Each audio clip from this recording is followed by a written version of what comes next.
Hello guys, Dividend Enjoyer here, and today I'm going to be doing a stock analysis video on Dutch Bros, ticker symbol BROS. I'm going to be running through what the company actually is, then I'm going to run through the actual stock performance along with the multiples like the price to earnings ratio and the market cap. I'm also going to be running through what analysts think, and then I'm going to be doing my own DCF analysis.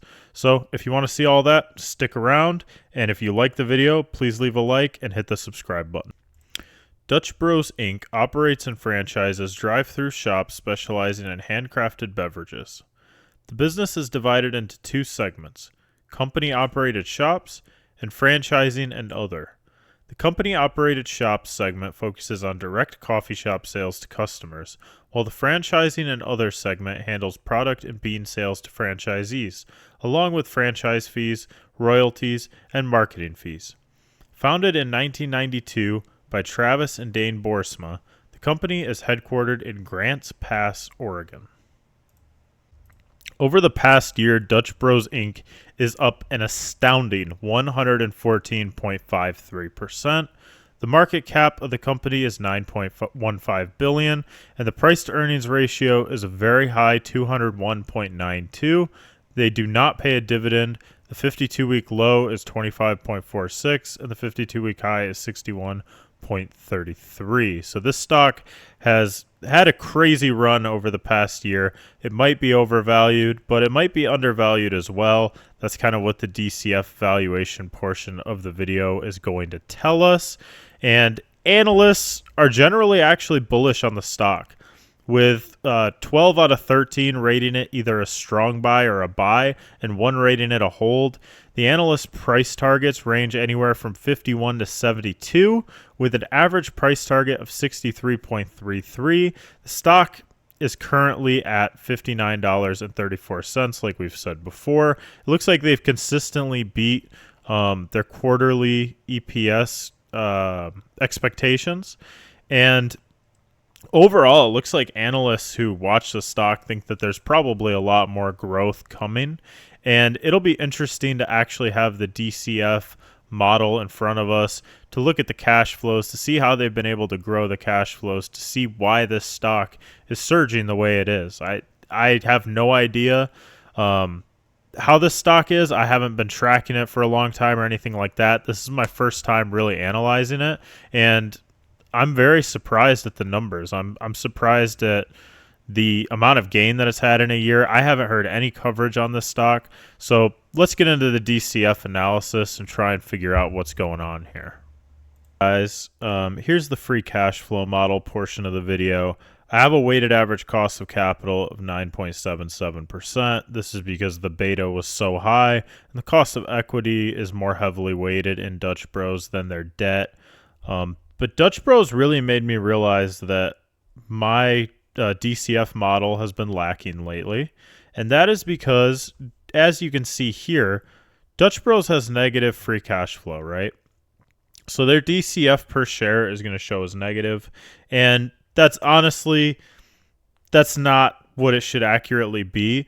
But this type of model is only good for modeling for positive cash flows, and I can edit it to make it multiply by a -1 or make it go by the average free cash flow that they've had.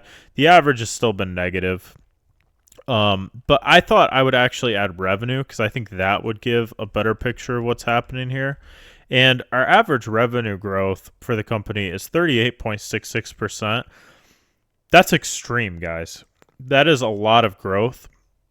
I think that Dutch Bros is the type of company, and this, again, is not financial advice, just my personal opinion, but just looking at it, Dutch Bros is in the early stages of being a company, so they're throwing everything they can at just expanding and growing as much as possible. So if you're a long-term investor who believes in Dutch Bros, I would not fault you at all for throwing money into it and just holding for 10 years, because they don't have a dividend right now, but in the future, they're going to be able to have a dividend annually. The market cap's probably going to increase on this. However, I think that just from my perspective and what I want, I personally don't want to own coffee shops or things because in the future it's not going to grow as much as it has. I think there's a lot of growth because it's a really big market, and I think they're doing a great job right now. I'm not going to fault them in any way. I just think it's a risky bet, and I think that you're going to actually be paying for it decently now. I think that a year ago, Wall Street didn't kind of recognize the insane growth that they've been having so consistently, and now the numbers are getting bigger, so it might be a good time to get in. I personally think that, I can't see myself owning this company. I think there's too much speculation in this. One of my rules, too, is I don't touch anything with negative free cash flows. But this company did inspire me to create this average revenue growth part and to have the revenue as part of the model, because I think that's important to have the revenue as part of the model. So then you can see just how much they're actually growing. And 38.66% is very good. I think that the company is in its early stages. I think it's very hard to know what the free cash flows will end up being. I think there's a lot of uncertainty in this play. It just feels like, obviously it's not like exactly like this situation, but I like to use this situation as an example. For years and years and years, Amazon was just throwing money into the business to grow it. Okay. And analysts and regular people didn't understand why they were taking on debt, why they were investing so much money back into CapEx, why they were throwing so much money into different things. But the idea is when you're just starting out a company, you need to invest everything you have into growing the company as big as you can, especially if you want to be a multi-billion-dollar company. Now, if you're a smaller company and you don't have experience expanding, it's a better idea to just take the cash. I mean, I would not fault anyone for taking a high amount of cash. But for companies that are, publicly traded and trying to get growth, because growth, it's a paradox, but every company is expected to grow. Every single one. There's almost no excuse for it if you're not able to achieve the growth that Wall Street wants. And growth is such a big thing. So if you want a stock that's probably safer than a Palantir, this might be the pick for you. I think you have to do more research into this, really. I don't think it's a buy, personally, for my own portfolio. But the stock's very compelling. It's a very interesting stock when you really analyze it and think about, you just think about like it has the opposite problem of something like Apple, where Apple has basically unlimited resources, but no way to grow any bigger. And it's really cool because it also seems like it has the same problem as a stock like Starbucks, which I've talked about before, where there's not a lot of, for Starbucks, there's not a lot of growth prospects, but they are already, maybe $100 billion company. I don't remember the market cap off the top of my head, but obviously they're much bigger than Dutch Bros, but they have an extreme problem with growing the free cash flow. Dutch Bros doesn't have that problem. Dutch Bros, you're basically trying to get in once they have everything fully fleshed out. And if you think that they can achieve being a brand name like a Starbucks, I think they're on the way for it. I just don't know when that's going to happen. I'm not super experienced in this industry. I'll be completely honest with you. I think it's an interesting play. I think the revenue growth is outstanding. I don't like the negative free cash flow, but I completely understand it. I think that this is an optimistic play and you can make a lot of money on it, but I also think you could lose a lot of money on it.